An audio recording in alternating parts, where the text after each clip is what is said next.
Donostiako portuan da askatasunaren ontzia. Ehunka laguneko ongi etorria egin diote udalbatza buru. Ikurriñak eta Palestinako banderak tarteko.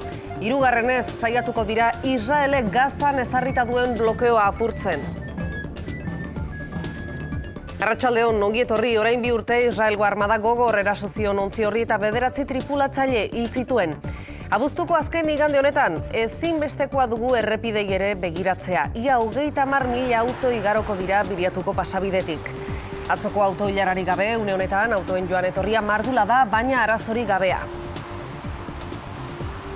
Etxera buelta abiatzea baino garestiago aterako zaie autoiei denei gasolina maksimo historikoetan baitako. Gainera, hemendik astebetera beza igoko digute eta familia asko prestatzen hasi dira.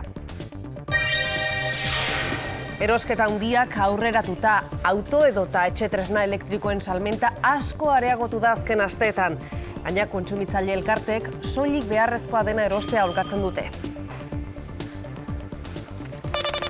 Menpekotasuna droga baten antzekoa izan liteke teni gabe arriskoan dauden herrialdeen zor publikoa erostea. Horixe Alemaniako Bundesbankek Europako Banku Zentralari egindako oharra.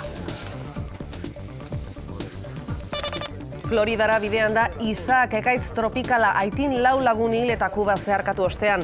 Arratsaldean urakan bilakatu liteke eta hori dela eta errepublikanoek euren biltzarra asteartera arte atzeratu behar izan dute.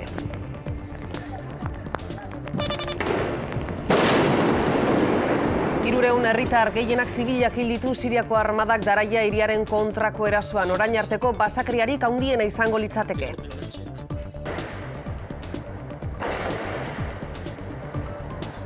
Ilargia, lehen aldiz zapaldu zuen gizakia Neil Armstrong, hiltzen atzo.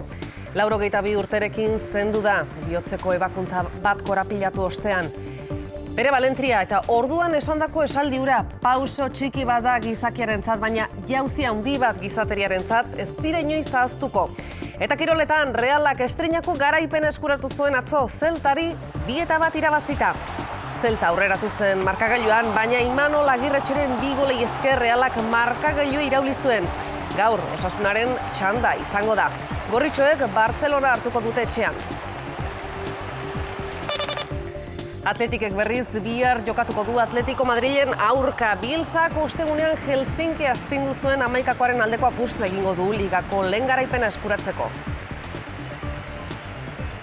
Eta futbola zaratago arraunean, Kaikuk 9. garaipena erdietsi du San Miguel Ligan. Bizkaitarrak nagusitasun handiz gailendu dira Portugaleten jokatu den Ambilan banderan. Jose Luis Kortaren arraunlariek 13 segunduko alde atera diote 2. sailkatu den Hondarribiari.